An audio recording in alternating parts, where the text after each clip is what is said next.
Bon, une fois donc finalement que tout le monde veut de David comme roi et qu'il doit aller sur Yerushalayim, il demande à récupérer avant tout son épouse, il demande au fils de Shaoul de lui ramener Michal. Et comme je vous l'avais déjà raconté, que Palti va être appelé Palti, va lui rendre Michal, donc Michal revient.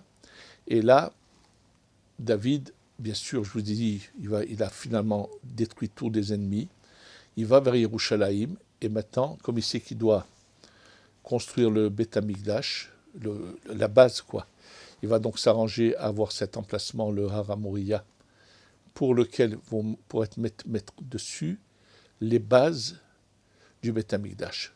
Et là, il va se passer plusieurs épisodes. C'est que, comme il n'y a pas encore un lieu fixe, donc il va se passer que le Aaron Kodesh va aller de lieu en lieu, et ceux qui l'auront auront la bénédiction, jusqu'au jour où David décide qu'il faut ramener le Aaron Kodesh, l'endroit où se trouvent les tables de la loi, à leur place. Et c'est lui qui va aller en personne. Il va se passer un événement où quelqu'un va toucher à la charrette en pensant que l'Aaron risque de tomber, alors que l'Aaron, c'est lui qui est une sainteté. Il n'a pas besoin d'être tenu. Et Oza va être tué, ça va faire de la peine à David.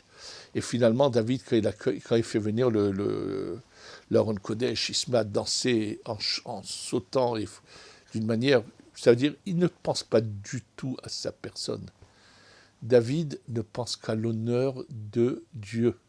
Il n'a jamais fait de culte de sa personne.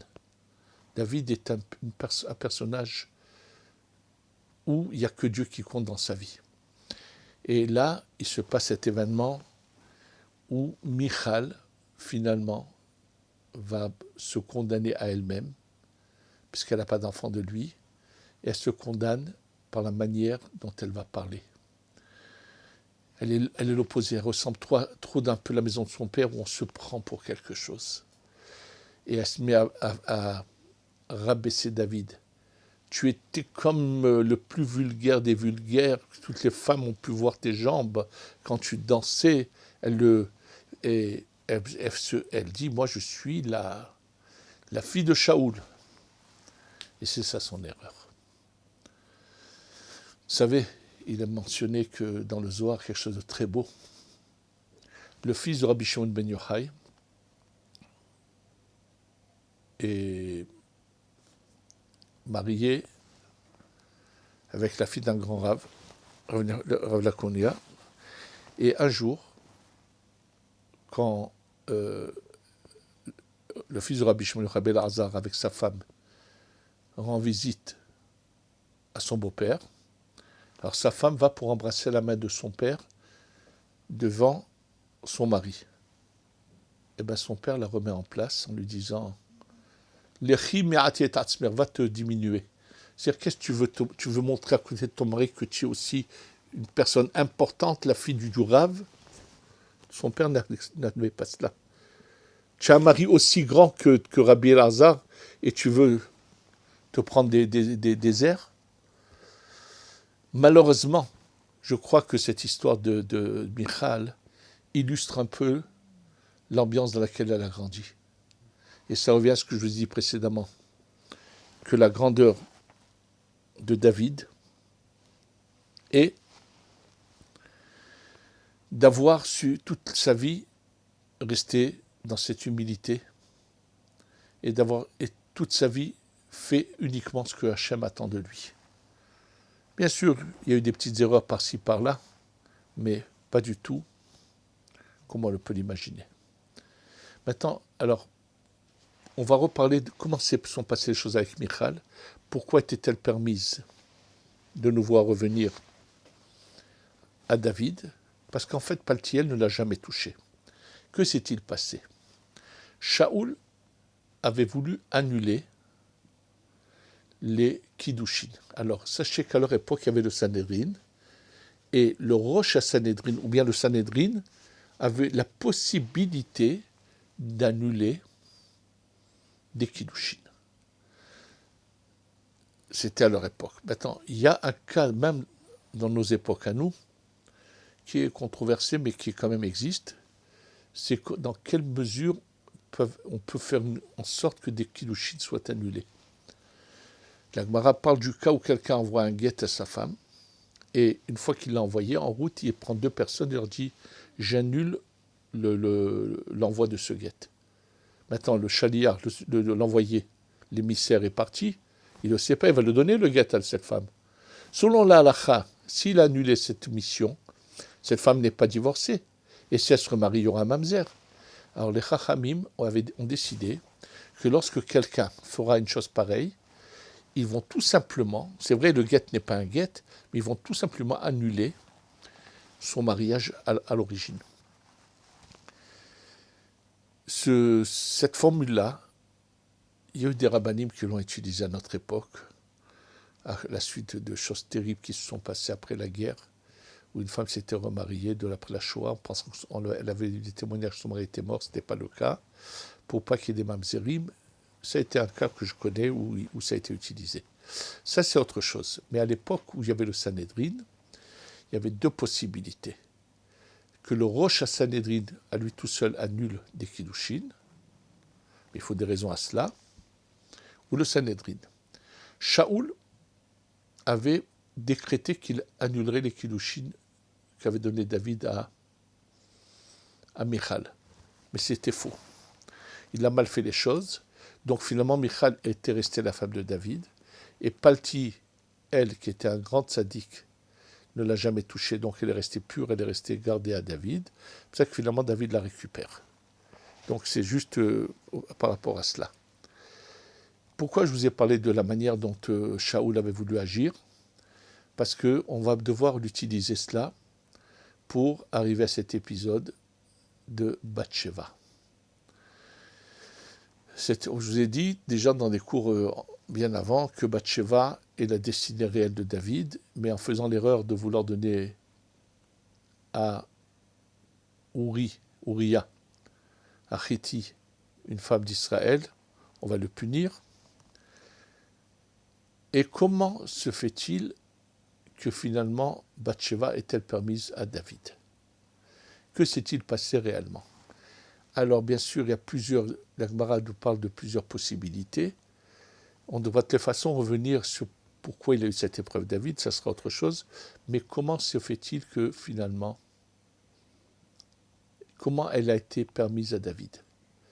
Alors ce qui est très intéressant, c'est que les différentes manières abordées par la Gemara par rapport à Bathsheba, le Rabbi Yehuda Aftaya, grand Mekoubal qui a vécu il n'y a pas longtemps à l'époque du Ben Ishraï, qui a écrit un commentaire sur ce qu'on appelle une partie du Zohar, Sabbat des Mishpatim. Voilà, ça c'est Rabbi Yehuda Aftaya, avec son livre qui s'appelle Sabbat des Mishpatim. Et là, il y a un passage inimaginable où lui pose beaucoup de questions. Il dit comment, par exemple, Achitophel disait à David, comment on appelle ça? Il lui demandait à lui, Doeg Afichut, il disait, Abba al-Eshetish, mitato bema, celui qui va avec une Eshetish, quelle est sa mort? Et David répondait oui, et il cherchait à lui faire honte. Alors, Rabbi Aftaya pose la question, si tous les gens qui sortaient à la guerre donnaient un guet, donc comment ils ont pu parler de Eshetish? Il y a beaucoup de choses qui, avec ce que la Gemara ne veut pas nous révéler, nous cache, il y a beaucoup de questions que se posait Rabbi Aftaya. Et il écrit quelque chose d'inimaginable, et il dit comment se fait, quelle était la réponse? Bon, il ramène bien sûr qu'il n'a jamais fauté, alors que se passe-t-il? Et il répond qu'un jour, il entend une voix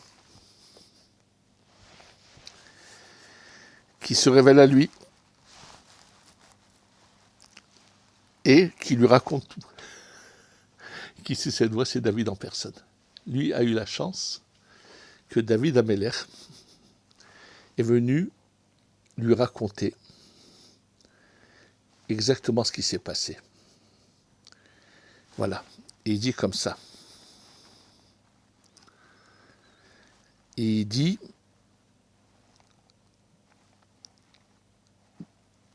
voilà, il ramène le Uma Shamar et ainsi de suite. Voilà, il dit qu'en fait, que David a décidé d'annuler les Kiddushin. Il était Rosh HaSanhedrin, hein, d'annuler les Kiddushin de Uriah, mais personne ne le savait. Et donc, on a cru qu'il avait pris une échétiche, et donc en fait, il n'a jamais pris de échétiche.